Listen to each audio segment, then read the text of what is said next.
พอได้ให้ยมจีนมาจากกำรงในตัวเปียบอลอะไรเนี่ยบอกចាចាแต่ในตามปัจจุบันกำรงบริเวณกำรงเป็นการ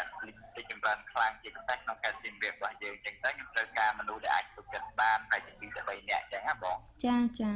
បាទនៅពេលខ្ញុំពិភាក្សាជាមួយកញ្ញាពលឺហើយគាត់ក៏បានប្រាប់ថាគាត់បានស្គាល់បងស្រីចឹងហើយខ្ញុំក៏ខកទៅបងដើម្បីពិភាក្សាគ្នាផ្លែតចឹងបងខ្ញុំសួរបងត្រង់បើសិនជាគម្រោងរបស់ខ្ញុំអាចផ្ដល់ប្រាក់ចំណូលបន្ថែមទៅលើការងាររបស់បងរាល់ថ្ងៃពី500ទៅ$700ក្នុងមួយខែបងចាប់អារម្មណ៍ទេបងសាថ្មីបងស្ដាប់អត់បានអត់ស្ដាប់អត់យល់ចាបងបើសិនជាគម្រោងរបស់ខ្ញុំហ្នឹងតែខ្ញុំនាំមកពីអាមេរិកនេះអាចផ្ដល់ប្រាក់ចំណូលឲ្យបងមួយខែប្រហែលជា500ទៅ$700ហើយអត់ខាតដល់ការងារបច្ចុប្បន្នបងចាប់អារម្មណ៍អត់បងនិយាយអស់តែម្ដងមកពួកអីដូចថាអត់យល់អំពីគោលការណ៍អត់ទាន់យល់ណាបងតែហើយគាត់នៅបងចាប់អារម្មណ៍ទេប្រាក់ចំណូលរបស់ខ្ញុំនិយាយមិនហ្នឹងតែធម្មតាបងរឿងលុយចំណូលអ្នកណាក៏ចង់បានដែរអូល្អមែនទេបងចង់បានចម្លើយនេះដែរចា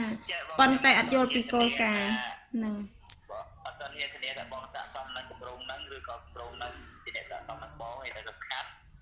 ដើម្បីច្បាស់ខ្ញុំចង់ជួបទាសាជាមួយបងតែជា40នាទីបងនិយាយមកអាចចេញមកជួបខ្ញុំបាទទេបងម៉ោង1កន្លះថ្ងៃមកខ្ញុំជាប់ណាត់ហើយបងខ្ញុំជាប់ណាត់ពួកអីគម្រោងរបស់ខ្ញុំអន្រង់ទៅថៃថ្ងៃនេះដែរខ្ញុំអត់បាននៅផ្ទះចាប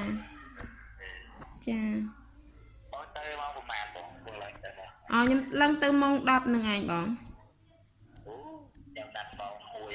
បងទៅបានទេចាអត់មានពេលអត់មានឱកាសបានជួបគ្នាត្រឡប់មកចាបងខ្ញុំប្រហែលជា2-3ថ្ងៃបានត្រឡប់មកវិញ2-3ថ្ងៃបានត្រឡប់មកវិញចាពួកឯងខ្ញុំទៅទិញផលិតផលនៅខាងថៃនោះទៅមើលទិញអីគេបងទិញគ្រឿងអូបតិចតួចប៉ុន្តែគ្រាន់តែចង់ដើរមើលទីផ្សាររបស់គេណាឥឡូវចេះចុះបងអាចបងត្រឡប់មកវិញចាំឲ្យយើងជួបគ្នាបាទទេបងប្រហែល